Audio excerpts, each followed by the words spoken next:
चलिए स्टूडेंट, चलो इस क्वेश्चन में क्या दिया देखो।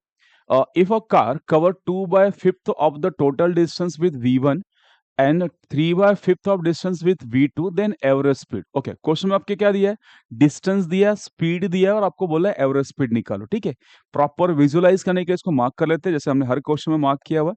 इसको मार्क करता हूँ A से B, B से C। ठीक है, जो क्वेश्चन है इसमें दो ही सेगमेंट देकर रखा है। सो D1 कितना देकर रखा है आपके पास, first D1 is 2/5 times of D, और टोटल डिस्टेंस कितना दिया, सो D2 कितना देकर रखा है, 3/5 टाइम्स ऑफ D। तो D1 एंड D2 में मेंशन किया। इसके बाद क्या दिया उसने, V1 दिया, V2 दिया।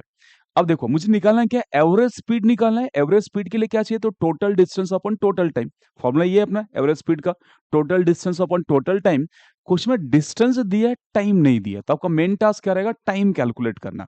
ठीक है, तो टाइम कैसे निकालेंगे, अपने पास फॉर्मूला होता है, क्या फॉर्मूला होता है कि sir distance is equal to कितना होता है अपने पास, सॉरी डिस्टेंस नहीं, speed is equal to distance upon time. तो हम लोग टाइम इज इक्वल क्या लिख सकते हैं, डिस्टेंस अपॉन क्या लिख सकते हैं, स्पीड। ठीक है, तो अपने पास अब बताओ टाइम वन कैसे निकालेंगे। टाइम वन को मैं क्या लिख सकता हूँ यार, डी बाय वी है, तो टी वन कितना आएगा अपने पास, D1/V1। T2 कितना आएगा अपने पास, D2/V2, यही बन सकता है।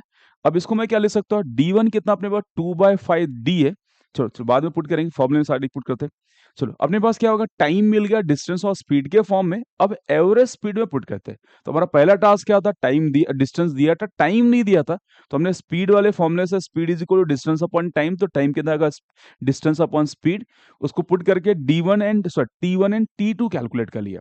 अब चलो एवरेज स्पीड का फॉर्मूला क्या अपने पास, average speed it is a V average, average speed is total distance मतलब D1 plus D2 divide by total time मतलब T1 plus T2। Okay, D1 plus D2, T1 को क्या लिख सकता हूं हम यहां से, D1 divide by V1 plus D2 divide bye V2। अब D1 D2 का वैल्यू पुट कर लेते हैं। D1 कितना अपने पास 2/5D, और यहाँ पे भी कितना आएगा 3/5, कितना अपने पास, that is a 3/5D upon, नीचे भी कितना आएगा 2/5D अपॉन V1 प्लस यहाँ पे कितना आएगा 3/5D अपॉन V2। ठीक है, मैक्सिमम स्टूडेंट ये कैलकुलेशन में गड़बड़ करते हैं। अब क्या रखना, देखो वहां से ऊपर कितना होगा 2/5 एंड 3/5, डिनोमिनेटर क्या आपके पास सेम है, तो ऐड होके कितना होगा 5/5, मतलब बचेगा सिर्फ D बचेगा। यार टोटल डिस्टेंस कितना होगा D, वैसे भी टोटल डिस्टेंस D होता है टोटल। ठीक है, या तो डिनोमिनेटर सेम है, न्यूमरेटर ऐड होगा, कितना होगा 5/5 कैंसिल होकर D बचेगा। अब बचा नीचे का, तो यहां से पहले कॉमन निकालो। क्या कॉमन निकाले, तो यहां से D/5 कॉमन निकाले, तो D/5 कॉमन निकाल लिया, क्या बचेगा 2/V1 plus 3 divide by V2। ठीक है, गड़बड़ यही होता है। अब डायरेक्टली क्रॉस मल्टीप्लाई करो, पहले क्या करो, यहां से कॉमन है, डिनोमिनेटर में से क्या आ रहा है D डिवाइड बाय 5, कॉमन निकाला, कॉमन निकाल लो।